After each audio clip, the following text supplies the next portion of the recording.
komunikasi dengan para mitra bisnis atau orang-orang pemodal lah ya, bohir kalau bahasa teman-teman ya.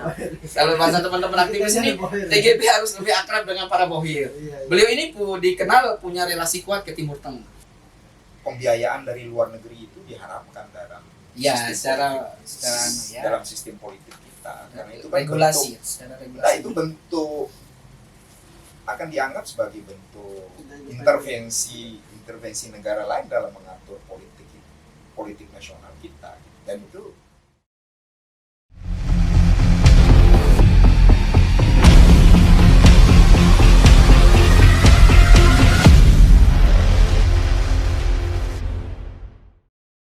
ada yang bilang bahwa sosok cawapres sekarang itu yang kuat secara sisi finansial modal itu ada. Kalau TGB modal begini, modalitas itu tidak serta-merta lahir dari uang pribadi kita, tapi bisa juga disuplai dari ya orang kaya lah atau pemilik modal lah ya. Saya juga meyakini walaupun Sandi Erik itu kaya, bukan berarti uangnya semua akan dikeluarkan untuk kompetisi, itu bukan begitu. Ya, dia mungkin relasi dan networking bisnisnya. Nah, saya kira TGB, nah ini yang akan saya kira ini menjadi masukan ke beliau ini, Bang Sekwil. Pertama, TGB ini memang harus punya kayak semacam kalau orang melangkah itu langkah-langkah progresif lah ya.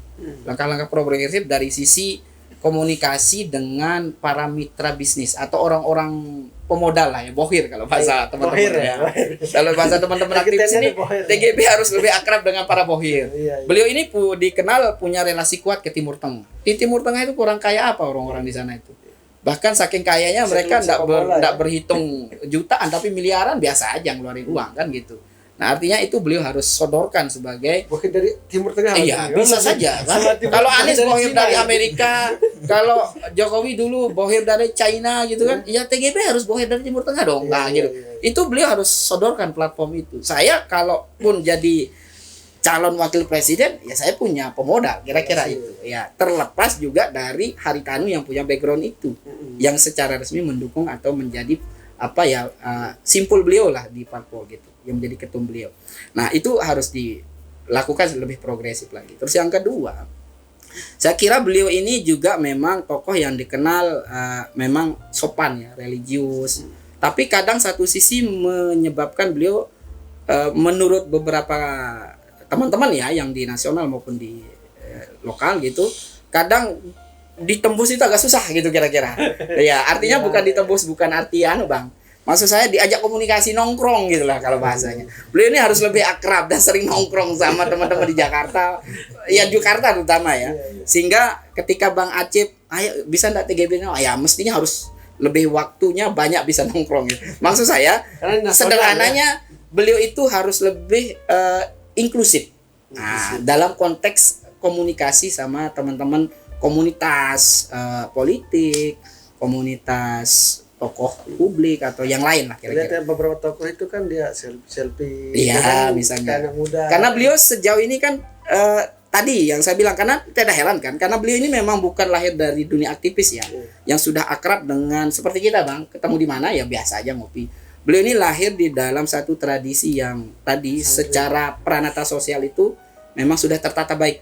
Sehingga beliau memang untuk membiasakan diri seperti itu tidak mudah.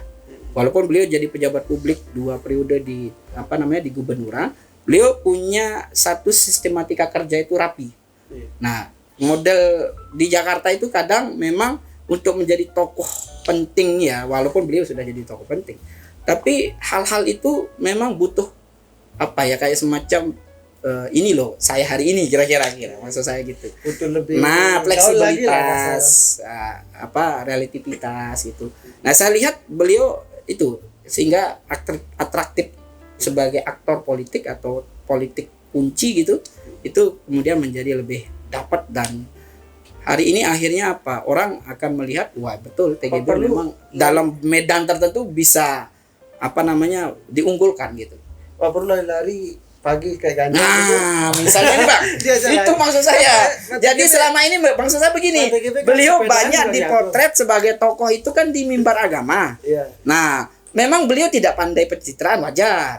Sebegitu juga halnya dengan Prabowo, tidak pandai pencitraan gitu kan Bang. Belakang, ya. Tapi kalau mau beliau ini ibaratnya naik tadi ke landscape politik kalau bahasanya Bang Acip di level yang lebih tinggi, memang kamuflase itu penting gitu. Iya kan Bang, untuk jadi itu kamuflase itu penting. Mungkin beliau saking karena tidak terbiasa berkamuflase ya. Kamuflase itu kan asumsi kita pandai berbohong, pandai mengada-ada gitu kan. Nah kalau beliau kan tidak pandai mengada-ada kan saya kira ya, karena background beliau sebagai tokoh agama. Akhirnya apa ya, beliau apa adanya. Nah tetapi kalau mau jadi tokoh politik gitu, memang harus pandai pencitraan gitu loh maksudnya.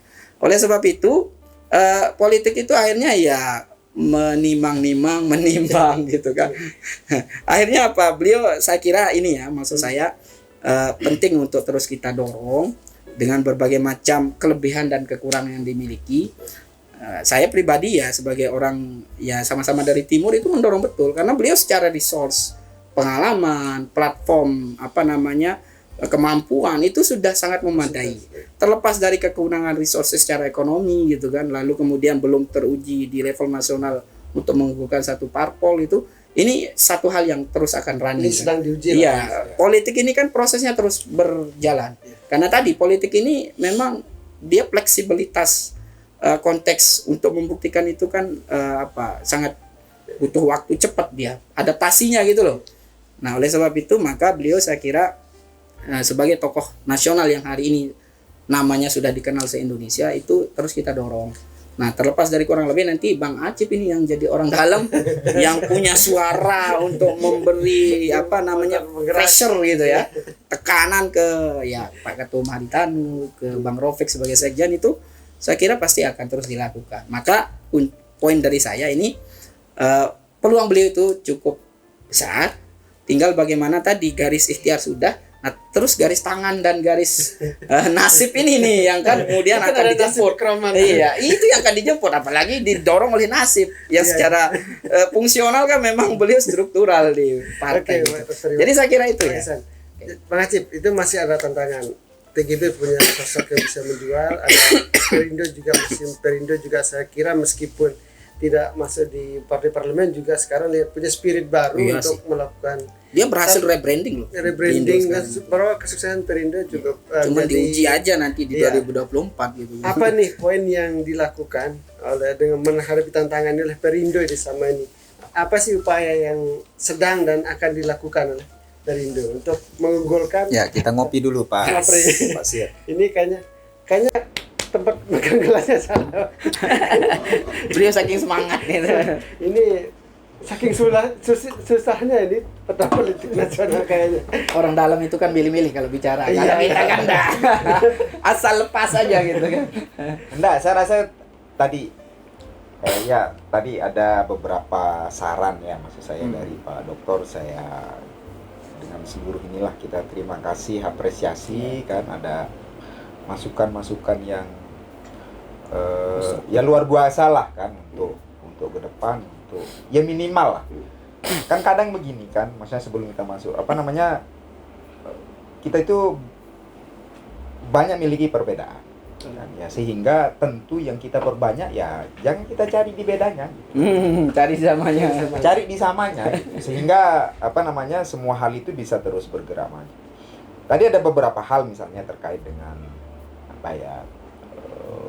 Bohir misalnya itu kan ya saya rasa ada catatan juga Pak Dokter ya, tentu secara ini ya pembiayaan dari luar negeri itu diharamkan dalam